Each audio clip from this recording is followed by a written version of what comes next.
Kenya is broke, true or false? I don't think so. And even if you look at your own editorial, Kenya is not actually broke. It's about management. We have what is sufficient for the country, but we need to manage it well. And part of not managing it well is wrong focus. Because after you've given a very nice, piece about how we have a lot and we are not managing it well, then you say the good point to start is looking at MPs. How much of things to do with MPs from the budget, how much of what MPs, whether they use it or misuse it, from what goes into what you say Kenya is broke. I think we need to look at actually what is bedeviling the country. And what is bedeviling the country is corruption. Okay. And unless we look at corruption and deal decisively with corruption, then we are actually missing the point. Unfortunately, the media is not helping us with this story. We like dealing with, if you ask me, it's like treating malaria with Panadol. Focusing on MPs is like looking at treating malaria the focus with on Panadol. MPs here is just asking them to make sure that they have laws in place that stems borrowing. It's not about what they pay. No, I'm not talking about this. Okay, You've shown the woman... oh yeah, demanding and yes, what President said. Because you are actually... We make a joke about serious issues. Okay. Because focusing on parliament, if you ask me now, has become a joke, yeah? And it may or may not be an issue, but it is not the elephant in the room. Okay. The elephant in the room is corruption. And until we deal decisively with corruption, we're actually missing the point. All right. Let me come to Moses Kuria. Do you think the country is broke? Because we have seen a lot of borrowing, and we are borrowing to pay what we borrowed early. It's a little bit it's going to development projects, but a lot of it is going to paying recurrent expenditure and obviously the loans that are maturing. Every economy has got two legs. We have got the monetary leg and the fiscal leg. We are so lucky as a country that we have got a very sound monetary leg, in the sense that our inflation is basically well controlled.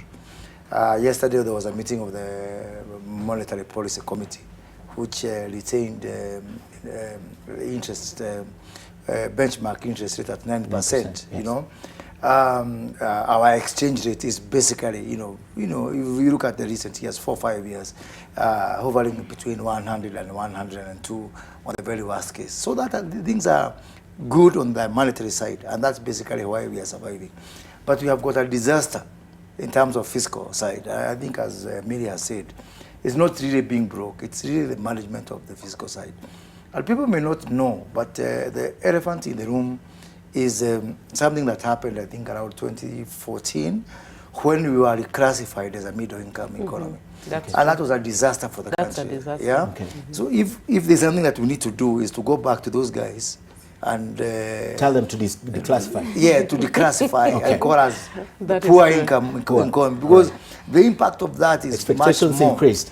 Not only that, there are some real things, not just expectations. For example, during the regime of Mwai Kibaki, we were on an average of 10-year tenure on our loans.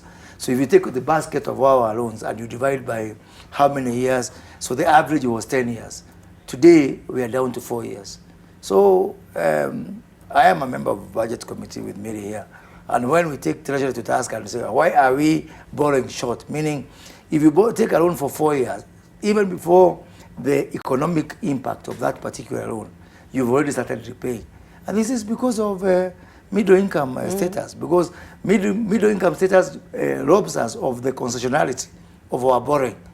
Just today, I was flabbergasted to learn that we are having a meeting with the health committee, and you look at the donor funding, and this year the donors are withdrawing from every other project or the program.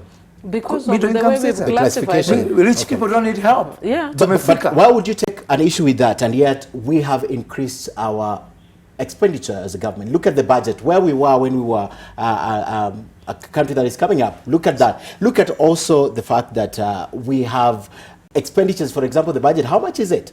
Right? Look at our GDP. How do they classify as the way they used in 10 years ago? Yes. So the big animal is the middle income status classification. But of course, we have got the whole issue of expenditure. And that's where you look at, for example, counties, which we didn't have before this constitution. Now we are haggling whether it is 326 billion versus 310 billion, as if that is pocket change. But that's a lot of money.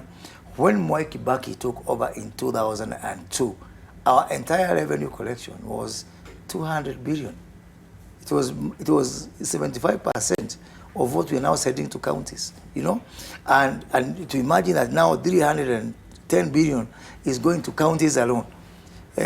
Mark you, these counties have got drivers, they have got all sorts of employees duplicated all over, and you know the Public Service Commission has got no control.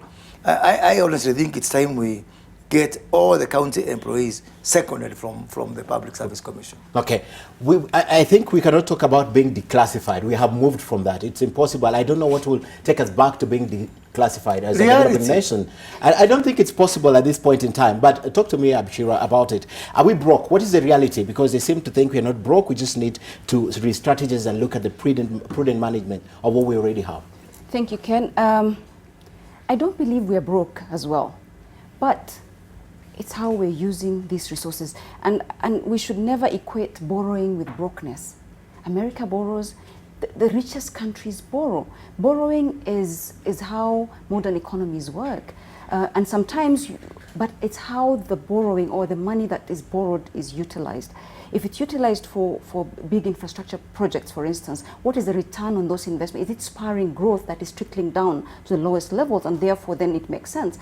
So in terms of us being broke, it could be yes and no. Of course, if you're borrowing to cover like fiscal deficits, then of course then there's a problem, because you should be borrowing for investments, and those investments must have returns, and those returns must then spur an economic growth that then trickles down to the lowest levels, and this is how an economy then creates wealth, and everybody else, you know, enjoys the fruits of the economy. But for me, it is yes and no. If you look at what is being borrowed for, if we're borrowing for recurrent, as has been alluded to, then of course that is not a good sign of fiscal sign, like as Mheshimiwa has said. So for me, it's how we utilize these resources and where we're investing it, and is the investment going to the right places, or are we actually people investing in their pockets? Okay. If corruption is where we're borrowing for, definitely, then if we're not broke today, tomorrow we shall be for sure. All right. Let me come to Dr. Alutalala. Something the legislators seem to think we are not broke. What do you think? Thank you very much, Ken, for having me on the show. First and foremost, the dictionary definition of being broke means what? That you are unable to spend what you have in the most profitable manner. Looking at your newspaper headline today, yes, and going deep into the analysis, they are equating this situation to where you earn 100 shillings, but you spend 128 shillings. That is being broke. If you are borrowing, and again borrowing to repay what you have borrowed, then clearly, what definition do you have other than being broke?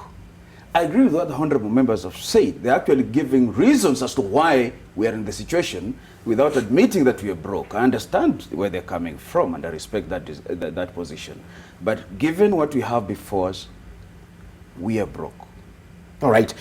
Is it true that we are borrowing more than we earn, more than we collect, more than we have budgeted for? Of course, the statistics are there to show, and I wish you had called an economist here. He would have done, he or she would have done more justice. But what the figures are indicating is that we are borrowing more than what we are raising as revenue. Okay. In fact, we are borrowing to spend, not even to invest. We are borrowing to pay salaries. So we are borrowing to eat, not to invest. Okay. That is a broke nation. Okay, that's a broke nation.